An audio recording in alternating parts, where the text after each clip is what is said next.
What is going on, everybody, man? King Recon here, back with that Horikoshi greatness, aka that My Hero Academia awesome sauce. And that last cliffhanger had me so messed up that I'm like, you know what, let's get right into the chapter, man.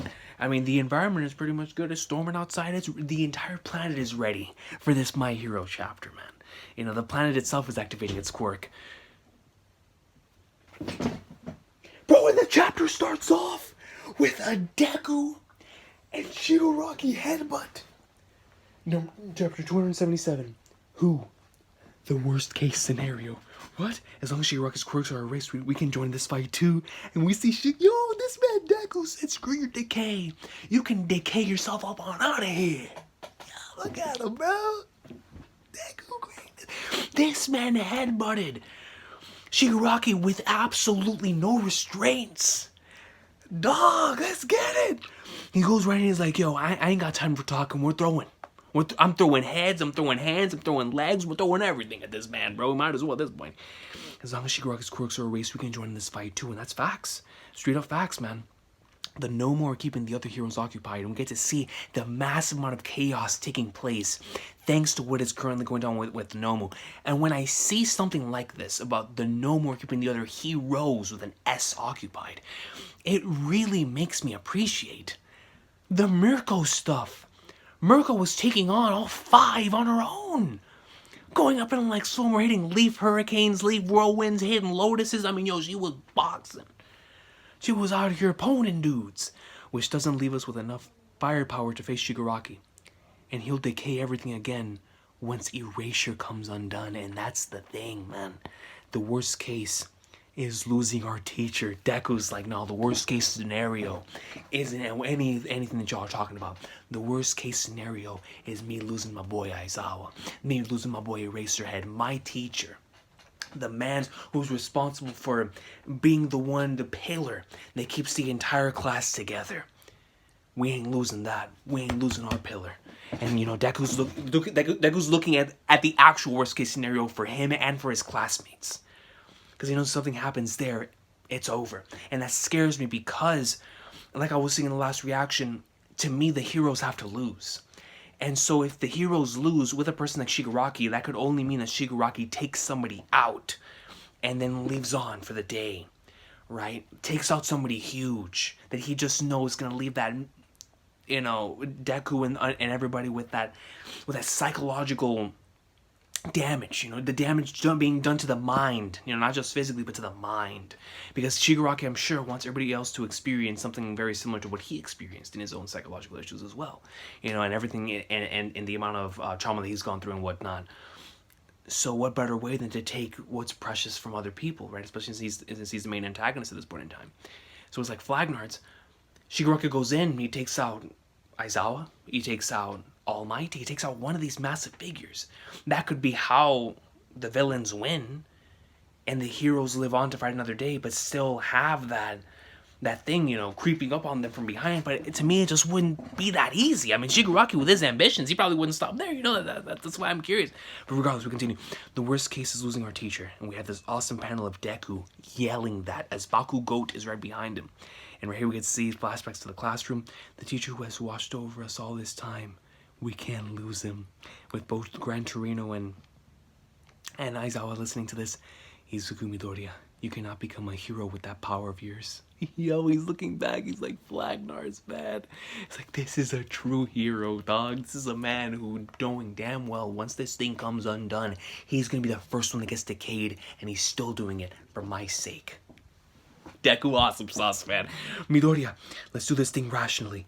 Bakugo comes up in like swimwear, uses the X burner. You know, not even the X burner. He uses the AP machine gun. Is this the same ability that he has in Jump Force?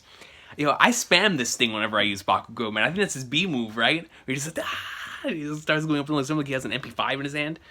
Cute fireworks show there. And Shigaraki just tanks that thing, man. Tanks the AP machine gun. Goes right back. Deku grabs Shigaraki with Black Whip. Whoa. Sorry. And Shigaraki grabs Deku, goes over to Bakugo. You're not on my radar anymore.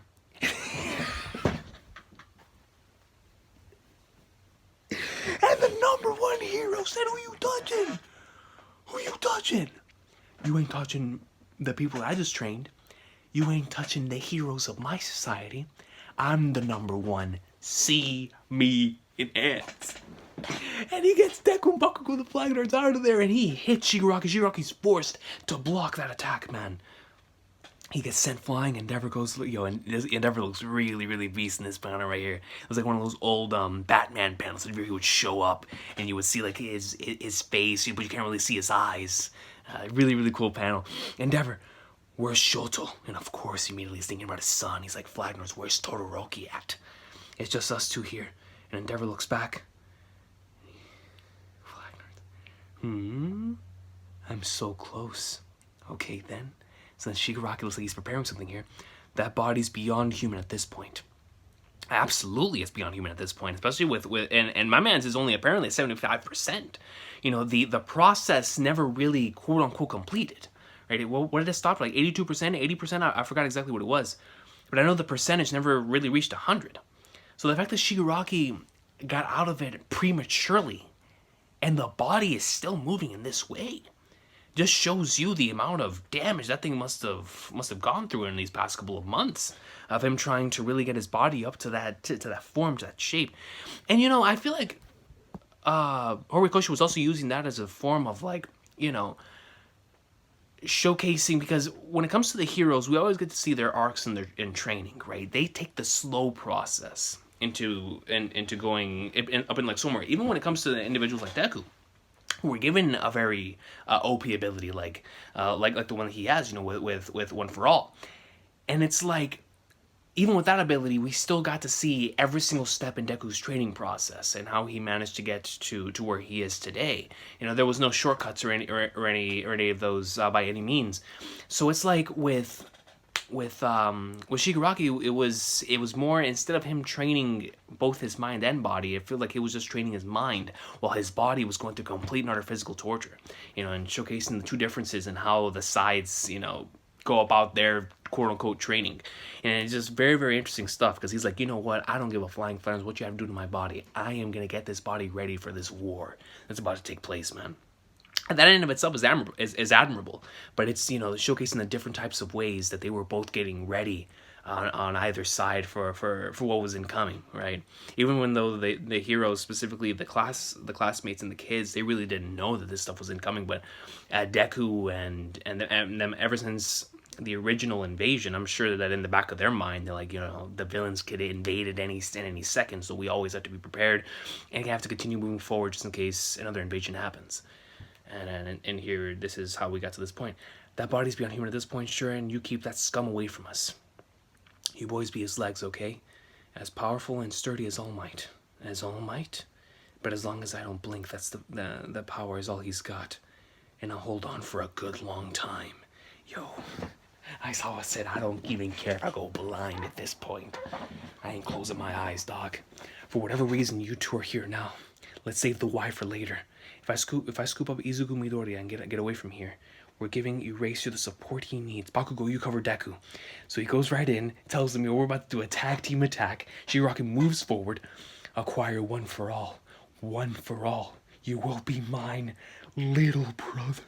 Yo, my man just absolutely loses his sanity. And he says, you will be mine, little brother. Now, I highly doubt that he's talking in terms of, you know, with Deku or whatnot. I think he's legitimately talking from the standpoint of AFO to OFA. He's talking as if he's already assumed the role of the primo, of the number one, out of all the individuals that have ever had AFO. And now he's like Flagnards with his sanity barely intact, says, we will become one once again, little brother. Look at this panel, dude. You will be mine. And his mouth open, the cracks. What an insane panel, dude. Shigaraki looks over, Deku, and we get another really nice panel with the two. Hell Spider. We see Endeavor utilizes the flames in order to tangle him up here. Little brother, that wasn't me saying that. No, that wasn't Shigaraki. So within the very bottom of his soul, it seemed like All for One was kind of taken over there for a sec. Bro, true will through the confines of possession? And taking over the mind? So All for One, you will be mine, little brother. Because I feel like that was kind of a very weird bit of dialogue. But it actually is. I thought it was him assuming the role of the Primo, assuming the role of the original. But no, it was that the original actually came out for a couple seconds. Dog, wait. No, that wasn't me saying that. Your will is too strong. Your will is too strong, master. This is my power, my body. You don't get to be some phantom voice whispering in my head. Back then, I thought about how the guy they call the Lord of Evil was defeated by the power of just one man. Don't get me wrong, I'm real grateful for how you raised me up, but I don't want to be like you. And when I read that, it makes me so happy, bro. Because I'm like, Shigaraki, even though he's taken upon a similar path, he doesn't want to become AFO. He wants to become his own person with those very same abilities. He wants to take that will that he inherited and become something brand new, man. He wants to go up and like somewhere in his own way, in his own dreams, and his own ambitions. And in that way, what very hero-like type of thinking, man. You know, I want to be greater than you. He says he wants to surpass you. He doesn't want to become you. He wants to surpass you. He's like, shut up. I control myself. Yo, he's starting to lose his sanity, bro. And he goes forward. Gran Torino comes in. It's a drop kick. Hitting back can be the best way to avoid dying. After all, I did train a crazy powerful guy. Now quit trampling all over Shimura's memory. Now quit trampling all over Shimura's memory. Who, if you think he's anything less than a villain, no good can come of it. You even existing hurt Toshinori so much. It's made everyone suffer. And like Gran Torino's thinking back. He's thinking back to Nana, thinking back to All Might. And he's like, yo, your very existence has caused the suffering of so many, man. But whenever he says something like that, it just makes me, you know, really empathize with Shigaraki. He must think that's the way that everyone must feel about him. You know, and here we have Endeavor coming in from behind as Gran Torino has him in a grab. Like he's playing Super Smash Bros. We get to see Shigaraki's face right here. Double spread. Double spread. Bakugo. So right here we see on the top, Shigaraki goes in. Gran Torino goes on the bottom. Endeavor goes up. Deku is looking back at Shigaraki. Shigaraki goes over to Deku. And then right on top of Shigaraki is Bakugo. Not on your radar, huh? You total piece of crap. He was just bait. He fires, getting ready to fire the Mega Man laser. We see a massive explosion, man. I'm talking about the biggest, most beast boom. I mean, X-Burner to the max potential coming straight out of the man's Mega Man cannon. So what if my strength, so what if my strength alone's not enough? The symbol I strove to be, that isn't the path for you to follow. Vanishing Fist, and Endeavor's ready to hit him with a final smash. At that moment, hang in there, you gotta hold him back. Kia. We have Mount Lady going toe-to-toe with Hiantomagia. Don't gotta tell me twice. He's not going anywhere. So you, over here. That's the end of the chapter. Flag darts. But regardless, so we have right here Mount Lady is the reason why Makia has not reunited with Shigaraki, because we know that's where he wants to go. Is that he wants to go reunite with Shigaraki and go straight up in like swimwear. So with that being said, can you imagine if those two get on the field at the same time? But Mount Lady said, I've had enough of that. I'm a hero by Flagnards. I'm ready to go up in like swimwear. And you gotta go tell me twice, dude. He's not going anywhere. Yo, but the fact that we had a team attack panel right here between Deku and Bakugo, where Deku went out and became the bait, knowing full well that is Shigaraki's true target, as he's losing his sanity out here. Then Bakugo hits a massive X-Burner from the air, and then you have my man's Endeavor hitting him with the nastiest Vanishing Fist, and then we switch it over to something else. We have no idea what happened after that. What a chapter. What a chapter with so much information. I feel like, let me go back right quick. Because this Shigaraki stuff is very, very fascinating. So, worst case scenario, right? They start talking about all that stuff. And then worst case scenario about the fact that he'll decay everything and all that stuff. But Deku's like, you know what, the worst case scenario is losing our teacher. And then he starts giving this entire speech about how important Aizawa is to him, right? And then he thinks back to how Deku was when we first met him, and those by itself are massive death flags. But then you have Bakugo trying to fight Shigaraki here, Deku utilizing some more of his black whip, and then how Endeavor came up and like thrown back again. It's this amazing team attack. We even have a little moment where Endeavor thinks back to Shoto. He's like, man, where's Todoroki at? You feel me? And here we have Shigaraki continue to move forward. They start talking about how his physical strength is really as sturdy as All Might. And then we get to this very interesting moment right here. Acquire one for all, you will be mine, little brother.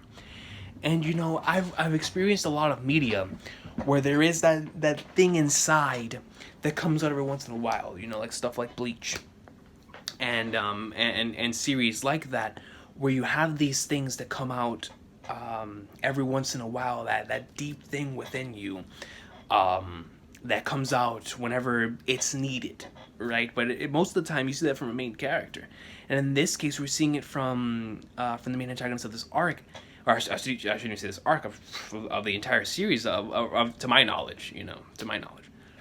Really does feel like Shigaraki and Deku are probably gonna be duking it out forever, but whenever he originally stated this, I was like, you know what, man? You know, he could be losing his sanity to the point to where he's already assumed the role of AFO. But that's not the case at all. AFO is there and his will is strong.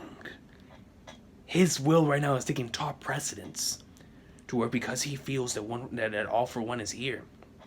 I'm sorry, that one for all is here. He's like, man, my little brother's here. Somewhere within that quirk, within the very strings that hold it forward, is my little brother. And you will be mine once again. And I was like, flagnards. Because then whenever Shigaraki says, yo, that wasn't me saying that, and he's like, yo, your will is too strong. But then that's whenever he says that he wants to surpass him. You know, he's grateful for everything that he did for him. But this isn't your time. This is my time. This is Tomura Shigaraki's time. This is the time for me to go up in like swimwear and take care of business in my own ways, because I will be greater than you and that you ever were. My ambitions go far beyond just being on your level. I want to surpass you. So with Shigaraki saying that, it goes back to what I was saying earlier in the chat and the reaction of how this arc's gonna end, because I really do see them losing, right? And how in the world do they lose without people dying? Just with his quirk, with decay, it makes it such a very interesting scenario in just that. You know, this man is actually able to start hitting off attacks. How do you even hit him? How do you survive? Especially if he doesn't even need to touch you anymore. It feels like an awakened fruit. Man can start decaying stuff at will. So it's like, man, I don't know. I have no idea. But it is very, very interesting that within all of this, while fighting off these people all on his own, he's fighting them all off by himself. But then even with that, he's also having an inner conflict. So he's not only fighting all the heroes, he's also fighting AFO. And like the fact that he's currently going through a physical battle and a mental battle at the same time, Shigaraki, man. Shiga flipping Garaki. I did not expect to see any of that within this chapter, but that declaration of him saying, screw AFO, I'm going up in like swimwear. You know, your will may be strong, but I will surpass you. I'll be greater than you. I love that, dude. And I said, yo, I control myself. He's like, yo, shut up. I control myself. Yo! Trampling over Shimura's memory. You've been existing here, Toshinori, so much. Did everyone suffer? And this awesome double spread. Baku going up in like swimwear and the boom, vanishing fist. And Mountain Lady holding off Makia. Now I do wonder what's gonna happen here with Makia, because it's not. No, on the back of Makia right here, we get to see some of the villains. I think I even see Toga right there in the back. So we see that some of the villains are on the back of Makia. So it's not just Makia, it's Makia and the rest. So if they've managed to make it over to Shigaraki, the whole squad's gonna be there. ganged up and ready to go in. Yo, that's gonna be wild, man. What a chapter. What a chapter, man. I'm looking forward to seeing everybody's thoughts in the comment section down below. This was a really, really awesome first chapter for my first weekly experience since MBA. Wow, man. Shigaraki's inner struggle, the combo and team attacks, the fact that Bakugo's working together with Deku, man, and he was like, it seemed like he was the one that was behind it, like, yo, man, he just used him as bait, yo, see me now, dog. Really awesome stuff. Endeavor with the Vanishing Fist.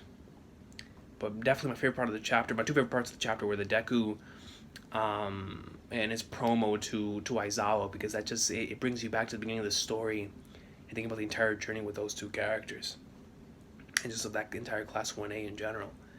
And then of course the inner struggle in Shigaraki's mind with him and not losing control to AFO.